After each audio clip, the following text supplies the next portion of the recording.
ഇപ്പോൾ സമയം 12:15. സാറിന് ഉണ്ണാനുള്ള സമയമായോ? മനസ്സമയമായി വരുന്നു. സംഭവം എന്താണെന്ന് വെച്ച് കഴിഞ്ഞാൽ ഉണ്ണാലും പ്രശ്നമാണ്, ഇപ്പോൾ ഉണ്ടിട്ടില്ലെങ്കിലും പ്രശ്നമാണ്. കാരണം സമയം നോക്കണം, കാലം നോക്കണം, സന്ദർഭം നോക്കണം. മറ്റൊന്നുമല്ല. ഉണ്ടിട്ടില്ല എനിക്കില്ലേ പ്രശ്നമുണ്ട്. അല്ല, ഉണ്ടാ ഞങ്ങൾക്കും പ്രശ്നമാണ്. പ്രത്യേകിച്ച് ഞങ്ങൾ CPM-മാർക്ക് അതൊരു പ്രശ്നമാണ്. അപ്പം പറഞ്ഞു വരുന്നത് മറ്റൊന്നുമല്ല, സതീശൻ്റെ ഉച്ചഭക്ഷണമാണ് ഇപ്പോൾ വലിയ തരത്തിൽ ചർച്ചാ വിഷയമാകുന്നത്. അത് എന്തോ ആയിക്കോട്ടെ, ഇപ്പോൾ CPM പറയുന്നത് പ്രളയം ഉണ്ടാകുമ്പോൾ ഭക്ഷണം കഴിക്കാൻ പാടില്ല എന്നുള്ളത്. പണ്ട് പിണറായി വിജയൻ ഭരിക്കുമ്പോൾ 2018-ലും 2019-ലും പ്രളയം ഉണ്ടായി കഴിഞ്ഞപ്പോൾ അദ്ദേഹം പട്ടിണി കിടന്നും കണ്ടാണ് കേരളത്തിന് സഹായം ചെയ്തിരുന്നത്. വി. സതീശൻ പറഞ്ഞത് അദ്ദേഹം പട്ടിണി കിടക്കുന്നത് എനിക്കറിയില്ലായിരുന്നു, ഇനി മുതൽ ഞാൻ ശ്രദ്ധിച്ചുകൊണ്ട് എന്നുള്ള രീതിയിലാണ് ഈ പറഞ്ഞ പോലെ വി. സതീശൻ വാർത്താമാധ്യമത്തിൽ പറഞ്ഞിട്ടില്ല. അതെ.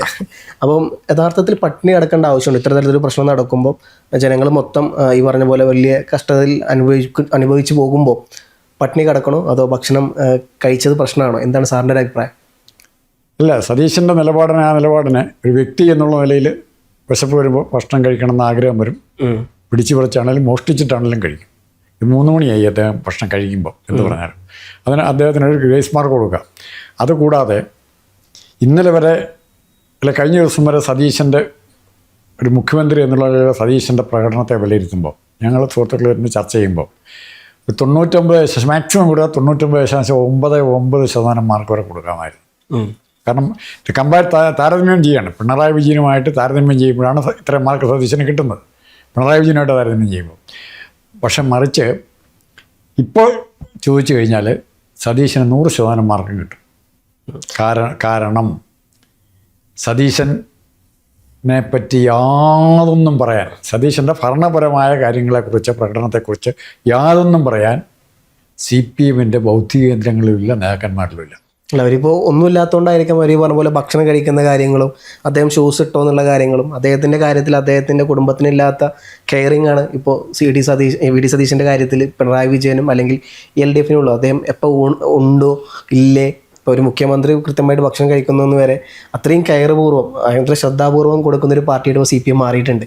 അപ്പം ഇത്തരത്തിൽ CPM-ന് ആശയങ്ങൾ ഇപ്പം ചർച്ചാ വിഷയം ഭരണത്തിലിരിക്കുന്ന ഒരു സർക്കാരിനെ വിമർശിക്കുക എന്നുള്ളത് പ്രതിപക്ഷത്തിരിക്കുന്നതിൻ്റെ കടമയാണ്, അവരെ നല്ല രീതിയിൽ നയിക്കുക എന്നുള്ളത്. പക്ഷേ CPM-ൻ്റെ കാര്യം വരുമ്പോൾ ഒരു ടോപ്പിക്കും കിട്ടാത്തതുകൊണ്ടാണോ അപ്പോൾ ഇത്തരത്തിൽ ഭക്ഷണത്തിലോട്ട് വരെ കടന്നു കയറിയത്? ഒരു ടോപ്പിക്കും കിട്ടുന്നില്ല. അവർക്ക് എന്താ പറയുക, അവർക്ക് ടോപ്പിക്ക് ഇല്ലാഞ്ഞിട്ടല്ല, വേണമെങ്കിൽ ടോപ്പിക്ക് ടേക്കപ്പ് ചെയ്യുന്ന ടോപ്പിക്കുകളുണ്ട്. പ്രശ്നം എന്താണെന്ന് പറഞ്ഞാൽ ഏത് ടോപ്പിക്ക് എടുത്താലും നേരെ പിണറായി വിജയൻ്റെ ഇരട്ടി ശക്തിയായിട്ട് തിരിച്ചു കൊള്ളും. നമ്മൾ അങ്ങോട്ട് ചെറിയ തോതിൽ തട്ടിവിട്ടാൽ അത് ഇരട്ടി ഫോഴ്സിൽ തിരിച്ച് ഇങ്ങോട്ട് വരികയാണ്. വിഴിഞ്ഞം ജനങ്ങൾക്ക് ഏറെക്കൂടെ കൺവിൻസ്ഡായി അദാനിയുടെ മറ്റേ ഗ്രൂപ്പിൻ്റെ ഷെയർ വിൽക്കുന്നു എന്നുള്ള വാർത്ത ഇവിടെ ജനങ്ങൾ കൺവിൻസ്ഡായി. സതീശനത് വേണ്ടിയിരുന്നോ എന്നൊരു ചോദ്യം ജനങ്ങളുടെ മനസ്സിൽ ഉണ്ടാകുന്ന സമയത്ത് തിരിച്ചപ്പോഴാണ് മാർക്സിസ്റ്റ് പാർട്ടിക്കാർ ഇതിൻ്റെ എല്ലാ അറേഞ്ച്മെൻറ്റും ചെയ്തിരുന്നു. CPM വിൽക്കാനുള്ള എല്ലാ അറേഞ്ച്മെൻറ്റും ചെയ്തു. പിന്നെ മിണ്ടാൻ പറ്റുമോ? പിന്നെ ചെയ്തിപ്പോൾ ട്രാൻസ്പോർട്ടിലെ ജീവനക്കാർ പോകുന്നു, നഷ്ടം. അതായത് സ്ത്രീകളെ ഫ്രീ ആയിട്ട് കൊണ്ടുപോകുന്നു, നഷ്ടമെന്ന് പറഞ്ഞൊരു പൊസിഷൻ എടുത്തു.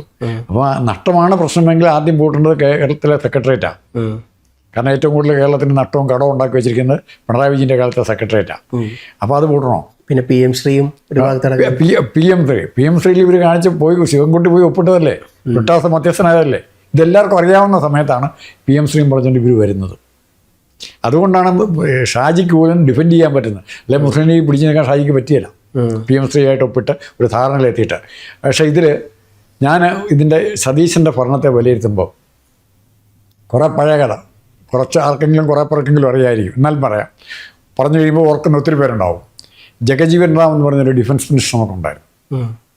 ഒരു ഹരിജൻ പറഞ്ഞാണ് അദ്ദേഹത്തെ ക്ലാസിഫൈ ചെയ്യുന്നത്. എന്നാലും കേന്ദ്ര ക്യാബിനറ്റിലുണ്ടായിരുന്ന നെഹ്റുവിൻ്റെ, ഇന്ദിരാഗാന്ധിയുടെയും ജനതയുടെയും ക്യാബിനറ്റിലൊക്കെ ഉണ്ടായിരുന്ന ഏറ്റവും ശക്തനായ മന്ത്രിയായിരുന്നു അയാൾ. ജനതാ ഭരണകാലത്ത് പ്രധാനമന്ത്രി സ്ഥാനത്തേക്ക് പരിഗണിക്കപ്പെട്ട ആളായിരുന്നത്. ആ മനുഷ്യൻ സസ്രം എന്ന് പറയുന്ന ബീഹാറിലെ ഒരു കോൺസ്റ്റിറ്റ്യുവൻസിയിൽ നിന്നാണ് ജയിച്ചുകൊണ്ടിരുന്നത്. ലക്ഷക്കണക്കിന് ഭൂരിപക്ഷത്തിനാണ് ജയിക്കുന്നത്, 4-5 ലക്ഷം. രാംവിലാസ് പാസ്വാനൊക്കെ അതിന് പിന്നെയാണ് വന്നത്. അതിന് മുമ്പ് ഏറ്റവും കൂടുതൽ ഭൂരിപക്ഷത്തിൽ ജയിക്കുന്ന ഒരാളായിരുന്നു ജഗജീവൻ റാം. ഈ ജഗജീവൻ റാമിൻ്റെ നാട്ടിൽ ഇതുപോലെ തുടർച്ചയായിട്ട് എല്ലാ വർഷവും വെള്ളപ്പൊക്കം ഉണ്ടാവും. ഇയാൾ ആഭ്യന്തരമന്ത്രി ആയിരുന്നുകൊണ്ട് പ്രതിരോധ മന്ത്രി ആയിരുന്നുകൊണ്ട് പട്ടാളത്തിൻ്റെ മുഴുവൻ സൗകര്യങ്ങൾ എവിടെ ഉപയോഗപ്പെടുത്തി? തൻ്റെ കോൺസ്റ്റിറ്റ്യുവൻസിയിലെ ജനങ്ങളുടെ കാര്യങ്ങൾ പരിഹരിക്കാൻ ബോട്ടിന് ബോട്ട്, വണ്ടിക്ക് വെള്ളം, ഭക്ഷണത്തിന് ഭക്ഷണം, ടെൻറ്റിന് ടെൻറ്റ്, എല്ലാം ഒരു 5 സ്റ്റാർ സൗകര്യത്തെ പോലെ തന്നെ അവിടുത്തെ പ്രളയഭാഗത്തിലെ താമസിപ്പിക്കാൻ ആർക്ക് പറ്റി? ജഗജീവൻ റാമിന് പറ്റി. പക്ഷേ അടുത്ത ഇലക്ഷൻ വന്നപ്പോഴത്തേക്കും പ്രതിപക്ഷങ്ങൾ, പ്രത്യേകിച്ച് ജനസംഘം പ്രതിപക്ഷങ്ങൾ ഭയങ്കര ആരോപണം വന്നു. തങ്ങളെ തിരിഞ്ഞു നോക്കിയില്ല. സത്രത്തിൽ ജനങ്ങൾ ഇവിടെ ഇപ്പോൾ പറയുന്ന പോലെ തന്നെ വെള്ളപ്പൊക്കവും പ്രളയവും വന്നപ്പം മന്ത്രി ഡൽഹിയിൽ AC റൂമിൽ സൂചിച്ചിരിക്കുകയായിരുന്നു ആരെ ജഗദീന്ദ്ര. അപ്പോൾ ഇവിടുത്തെ മുഴുവൻ കാര്യങ്ങളും ചെയ്തുകൊണ്ടിരിക്കുക മുഴുവൻ. അപ്പോൾ പിറ്റേ വർഷത്തെ ഇലക്ഷൻ ആയപ്പോഴത്തേക്കും കേവലം 20,000 താഴെ വന്നു അദ്ദേഹത്തിൻ്റെ ഭൂരിപക്ഷം. കാരണം അയാൾ ജനങ്ങൾ അവഗണിച്ചു എന്നുള്ളതാണ്. അതിന് പകരമായിട്ട് അടുത്ത വെള്ളപ്പൊക്കം വന്നപ്പോൾ ഇങ്ങനെ എന്ത് ചെയ്യുമെന്ന് വെച്ചാൽ ഒരു ഹെലികോപ്റ്റർ കിടന്ന് ആകാശത്തോട് ആണെന്ന് വെള്ളപ്പൊക്കമൊക്കെ കണ്ട് ഒരു പത്രസമ്മേളനം നടത്തി. ഉടനെ ഞാൻ വെള്ളപ്പൊക്കം കണ്ടു, ഒരു 3-4 കൊച്ചുപിള്ളേരുമായിട്ട് സംസാരിക്കുന്നത് കാണിച്ച് PR വർക്ക് നടത്തി അയാൾ അവിടെ ചെന്നതായിട്ട് കാണിച്ചു. പിറ്റേ ഇലക്ഷൻ അയാൾ ആ ഭൂരിപക്ഷം തിരിച്ചു പിടിച്ചു. ജനങ്ങൾ അങ്ങനെയാണ് എന്നുള്ള ധാരണയിലാണ് ഇവർ പറയുന്നത്. മന്ത്രി വന്നില്ല, മന്ത്രി സതീശൻ വന്നോ ഇല്ലയോ എന്നുള്ളതിനേക്കാൾ നല്ലത് സതീശൻ കാറെടുത്ത് അല്ലെ വന്ന് ഇവരെ കണ്ടിരുന്നെങ്കിൽ പോയിരുന്നെങ്കിൽ ഇവർക്ക് വലിയ സന്തോഷമായിരുന്നു. കയ്യെ പിടിച്ചു. അത് വേണം, കാണണം, ആശ്വസിപ്പിക്കാനായിട്ട് പോകാം. അതും ഭരണ നടപടിയുമായിട്ട് യാതൊരു ബന്ധവുമില്ല. കാരണം അവിടെ പരാജയപ്പെട്ടിട്ട് പിന്നെ ഇവിടെ നടത്തിയിട്ട് കാര്യമുണ്ടോ? ഭരണരംഗത്ത് പരാജയപ്പെട്ടിട്ട് ഇപ്പം MM മണി തുറന്നു വിട്ടു എന്നുള്ളത് കൃത്യമായിട്ട് വരുന്നുണ്ട് ഇല്ലേ? നിവൃത്തിയില്ലാതെ വന്നപ്പോൾ തുറന്നു വിടുകയാണ് ചെയ്തത്. അവിടെ മണൽ പോകാൻ പാടില്ലായിരുന്നു. ഇവിടെ നീണ്ടകരം കരുനാഗപ്പള്ളിയിൽ ഭാഗത്തുള്ള മണൽ ഊറ്റിക്കൊണ്ട് പോകാതിരിക്കാൻ വേണ്ടിയാണ് അന്ന് ഡാം തുറന്നു വിടായിരുന്നത്. പേടിയായിരുന്നു. മഴ ഒന്ന് കുറഞ്ഞു കഴിഞ്ഞാൽ വേണ്ടല്ലോ, കോടാനുകോടി രൂപയ്ക്കുള്ള മരുന്നല്ല മണലുണ്ട്, ഇത് കൊണ്ടുപോകാൻ ചെയ്യണം. അപ്പോൾ MM മണിയുടെ പ്രവൃത്തി ഇവരിൽ നിന്നുണ്ടാകുമെന്ന് പ്രതീക്ഷിച്ചിരുന്നു. പക്ഷേ ഭാഗ്യവശാൽ ഇതുവരെയുള്ള മാനേജ്മെൻറ്റ് ഒരു പരിധി വിട്ട് നമുക്ക് കുറ്റം പറയാൻ പറ്റില്ല. അവിടെയാണ് CPM വീട്ടിലായത്. എന്നെ പറയുന്നതിൽ പകുതി ഇവരും ചെയ്തതാണ്, അല്ല അതിനേക്കാൾ ദോഷമായിട്ട് ചെയ്തതാണ്. എന്ത് ചെയ്യാൻ പറ്റും? അന്ന് രാജീവപ്രാവത്തിൻ്റെ കരച്ചിൽ നമ്മൾ ഓർക്കുന്നുണ്ട് അല്ലേ? എന്നാ ചെയ്യാൻ പറ്റിയേ? പിണറായി വിജയൻ വേണേൽ ആകാശത്തൂടെ ഹെലികോപ്റ്ററിൽ പോയി കണ്ടു കാണും. കേന്ദ്രത്തിൽ നിന്ന് വന്നൊരു മന്ത്രിയുടെ കൂടെ ഹെലികോപ്റ്ററിൽ ഒരു ഏരിയൽ സർവേ വല്ല നാട്ടുകാർക്ക് എന്തെങ്കിലും പ്രയോജനമുണ്ടോ? അത്തരം ഏരിയൽ സർവേ ഒക്കെയാണ് ഇവർ ഉദ്ദേശിക്കുന്നെങ്കിൽ സതീശൻ പരാജയം. വെറുതെ പോയി കണ്ട് ജനങ്ങളെ കണ്ട് സമാധാനിപ്പിച്ചാൽ മാത്രം മതിയെങ്കിൽ അതിനപ്പുറത്തേക്കുണ്ട്. ഗവൺമെൻറ്റിൻ്റെ ഭരണകൂടത്തിൻ്റെ നടപടികളുണ്ട്. ആ നടപടികൾ എടുക്കാതിരുന്നിട്ട് കാര്യമുണ്ടോ? അപ്പോൾ ഇങ്ങനത്തെ സംഭവങ്ങൾ ഉള്ളതുകൊണ്ട് യഥാർത്ഥത്തിൽ സതീശന് ഈ 100 മാർക്ക് കിട്ടാൻ സഹായിക്കുന്നത്, കോപ്പടിക്കാൻ സഹായിക്കുന്ന പോലെയാണ് ഇടതുപക്ഷത്തിൻ്റെ ഈ പ്രവൃത്തികളാണ് സതീശനെ ഇന്ന് സതീശനായിട്ട് നിലനിർത്തുന്നത്. അതേസമയം അവർ ക്രിട്ടിക്കലാകാൻ പറ്റണമെങ്കിൽ അവരുടെ ഭാഗത്ത് ഒത്തിരി പ്രവർത്തന രംഗത്ത് ചേഞ്ച് വരണം. ആ ചേഞ്ച് വരാത്തിടത്തോളം കാലം സതീശൻ സേഫാണ്. എനിക്ക് തോന്നുന്നു ഇതിപ്പം ഏതൊരു ഗവൺമെൻറ്റിനെ ക്രിട്ടിസൈസ് ചെയ്യണം എന്നുള്ള കാര്യത്തിൽ സംശയമില്ല. കാരണം ഭരണത്തിലിരിക്കുമ്പോൾ അവർ തെറ്റ് പറ്റുമ്പോൾ കൃത്യമായ വഴി അവർക്ക് പാത വെട്ടിച്ച് കാണിച്ചു കൊടുക്കുക എന്നുള്ളത് ഈ പറഞ്ഞ പോലെ പ്രതിപക്ഷത്തിരിക്കുന്നവരുടെ കൃത്യമായ വഴി അവർ കാണിച്ചു കൊടുക്കണമെന്നില്ല. കാരണം അവർക്ക് കൃത്യമായ വഴി അറിയത്തില്ല.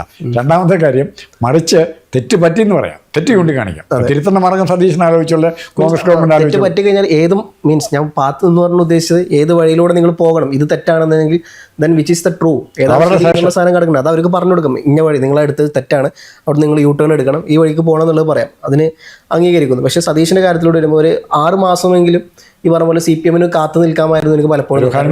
Honeymoon period.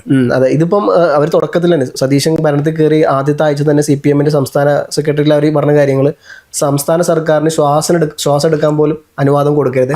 വനിതാ മോർച്ചയുടെ സമരം ഭരണത്തിൽ കയറി മണിക്കൂറുകൾ കഴിഞ്ഞില്ല, അപ്പോഴേക്ക് ഈ പറഞ്ഞ പോലെ മഹിളാ മോർച്ച തുടങ്ങിയ സമരം. അത് ഈ പറഞ്ഞ പോലെ തിരിച്ചടി രാജീവ് ചന്ദ്രശേഖർ പറഞ്ഞത് ആ വിഷയവുമായി ബന്ധപ്പെട്ട് ഒന്നും പറയാനില്ല. മീൻസ് BJPക്ക് തന്നെ വലിയ തരത്തിൽ തിരിച്ചടിയും സമരം ഉണ്ടാക്കി എന്തിനാണെന്ന് അവർക്ക് പോലും അറിയില്ല. കാരണം മന്ത്രിമാർ കൂടില്ല, അപ്പോഴും ക്യാബിനറ്റ് ആയിട്ടില്ല. ആരാണ് മുഖ്യമന്ത്രി മാത്രമേ തീരുമാനമായിട്ടുള്ളൂ. ബാക്കി മന്ത്രിമാരാരാണ്, ഗതാഗത വകുപ്പ് ആരാണ് കൈകാര്യം ചെയ്യുന്നത്, ഇതൊന്നും തീരുമാനമായിട്ടില്ല. മന്ത്രിമാർ തിരഞ്ഞെടുക്കുന്നതിന് മുമ്പ് അവർ സമരം ചൂലൊക്കെ എടുത്ത് അവർ ബസ്സിൽ കയറുന്നു. ഞങ്ങൾ ബസ് എടുക്കാൻ അയക്കില്ല, ഡ്രൈവർമാരെ വണ്ടി എടുക്കണ്ട, ഇവിടെ നിർത്തിയിട് എന്നുള്ള തരത്തിലൊക്കെ ഒരു അതെ. അപ്പം ഇത്തരത്തിൽ അത് നമുക്കറിയാം, വിവരമില്ലായ്മ ഒരു അലങ്കാരികമായി കൊണ്ടുനടക്കുന്നത് BJPക്കും പ്രത്യേകിച്ച് മഹിളാ മോർച്ചക്കൊക്കെ അവരുടെ ഒരു എന്താ പറയുക പദവിയാണത്. അത് അവരങ്ങനെ കൊണ്ടുപോട്ടെ. അതേ രീതി തന്നെ CPM ഫോളോ ചെയ്യുന്നു. അവിടെ പ്രശ്നം ഇവർ രണ്ടും ആ അടുത്തതിൻ്റെ പരസ്പരം സാംസ്കാരിക വിനിമയം കൂടെ നടന്നിട്ടുണ്ടോ എന്നുള്ള സംശയം. അന്തർധാര സജീവമാണ്. അപ്പോൾ എന്നിരുന്നാൽ പോലും ഈ ഒരു 6 മാസമെങ്കിലും കൂളിംഗ് പീരീഡ് കൊടുക്കാണ്ട്, കാരണം കൃത്യമായിട്ട് ഒരു സർക്കാരിനെ വിമർശിക്കണമെങ്കിൽ അവരുടെ പോക്ക് എങ്ങോട്ടാണെന്നുള്ളത് മനസ്സിലാക്കണം. അതിന് ഈ പറഞ്ഞ പോലെ ഒരു 6 മാസം കൊടുത്തിട്ടാണ് CPM ഇത്തരത്തിലുള്ള വിവാദങ്ങളും വാഗ്വാദങ്ങളോടൊക്കെ നീങ്ങുന്നതെന്നുണ്ടെങ്കിൽ ഒരു പക്ഷേ ജനങ്ങളെ മനസ്സിലാക്കാൻ അവർക്ക് പറ്റുമായിരുന്നു. ഇതിപ്പം ഭരണത്തിലേറി 2 മാസം 3 മാസം ആവുന്നേ ഉള്ളൂ. അപ്പോഴേക്കും വിമർശനങ്ങളുടെ ഒരു കൂട്ടം തന്നെ സതീശനെതിരെ എത്തിക്കഴിഞ്ഞു. ഇത് സതീശനെ മാത്രം ടാർഗറ്റ് ചെയ്തുകൊണ്ടിപ്പോൾ പോകുന്നത്. ബാക്കി മന്ത്രിമാർക്കൊന്നും ഇത്തരത്തിലുള്ള ടാർഗറ്റിംഗ് വരുന്നില്ല. ഇപ്പോൾ മുന്നണിയിലെ മറ്റു മന്ത്രിമാരെ നോക്കുകയാണെങ്കിൽ ഇത്തരത്തിൽ വലിയ രൂക്ഷമായ വിമർശനം നേരിടേണ്ട ആളാണ് വൈദ്യുതി മന്ത്രിയും KM ഷാജി അടക്കമുള്ള മന്ത്രിമാർ. പക്ഷേ എല്ലാവരും ടാർഗറ്റ് ചെയ്യുന്നത് സതീശനെ മാത്രം വെച്ചുകൊണ്ട് സതീശൻ ഭക്ഷണം കഴിക്കുന്നവരെയാണ് ഇപ്പോൾ ടാർഗറ്റായി നടക്കുന്നത്. അപ്പോൾ ഒരു വിഷയം ഒന്നും ഇല്ലാത്തതുകൊണ്ടാണ് ഇപ്പോൾ CPM ഇത്തരത്തിൽ അതപ്പതിച്ച് പോയെന്നുള്ളത് തോന്നുന്നു. അറിയാൻ ഒരു ഒറ്റ കാര്യം സാറിനോട് ചോദിക്കട്ടെ, താങ്കൾ പറയണം, VD സതീശൻ മുഖ്യമന്ത്രി ആയതിനു ശേഷം, അതിനു മുമ്പ് താങ്കൾ ജീവിച്ചിരുന്ന അവസ്ഥ, മുഖ്യമന്ത്രി ആയതിനു ശേഷം ഇത്രയും നാൾ 3 മാസത്തോളമാകുന്നു, അല്ലെങ്കിൽ 2 മാസം പൂർണ്ണമായിട്ട് കഴിയുന്നു. ഈ പീരീഡിൽ താങ്കളുടെ ജീവിതത്തിൻ്റെ സാഹചര്യങ്ങൾ മോശമായിട്ടുണ്ടോ? നന്നായിട്ടുണ്ടോ എന്നല്ല ഞാൻ ചോദിക്കുന്നത്, അന്ന് പഴയതിനേക്കാൾ പിണറായി വിജയൻ ഉപേക്ഷിച്ച് പോയതിനേക്കാൾ മോശമായിട്ടുണ്ടോ ആദ്യത്തെ ചോദ്യം. അതേപോലെ തന്നെ ആ ചോദ്യത്തിന് അർത്ഥം മനസ്സിലായല്ലോ. അല്ലെങ്കിൽ പിണറായി വിജയനെ ഏൽപ്പിച്ചത് മോശമാക്കിയിട്ടില്ല സതീശൻ, പിന്നെ വീണ്ടും നല്ലത് ചെയ്തെന്നേ പറയാൻ വേറെ ഒത്തിരി കാര്യങ്ങളുണ്ട്. ചീത്ത കാര്യങ്ങൾ ചിലപ്പോൾ പറയാൻ കാണും, പക്ഷെ സാധാരണ ജനങ്ങളെ ബാധിക്കുന്ന ചീത്ത കാര്യങ്ങളൊന്നും ചെയ്തിട്ടില്ല. ഇപ്പോൾ പ്രോസിക്യൂട്ടറെ നിയമിച്ചു, അത് തെറ്റാണോ ശരിയാണോ എന്നുള്ള രണ്ടാമത്തെ കാര്യം. പക്ഷെ അത് സാധാരണ ജനങ്ങളെ ബാധിക്കുന്നില്ല. ഇഷ്ടംപോലെ എത്ര നിയമനങ്ങൾ ഇവിടെ നടന്നുകൊണ്ടിരിക്കുന്നതാണ്, അത് വെച്ചാൽ കമ്പയർ ചെയ്യുന്നത്. സാധാരണ ജനങ്ങളെ ബാധിക്കുന്ന സ്ത്രീകളുടെ യാത്രാ സൗകര്യം പറഞ്ഞു, ലോ കോളേജിലൊക്കെ കോളേജുകളിൽ അധ്യാപകരെ നിയമിക്കുന്ന കാര്യം പറഞ്ഞു, ഇപ്പോൾ ഹരീഷ് എന്ന് പറഞ്ഞ ഏറ്റവും വലിയ അഴിമതിക്കാരനെ കൊണ്ടുവന്നതിനെ പറ്റി അയാളൊക്കെ പറഞ്ഞു വിട്ട് കഴിഞ്ഞു ഓൾറെഡി.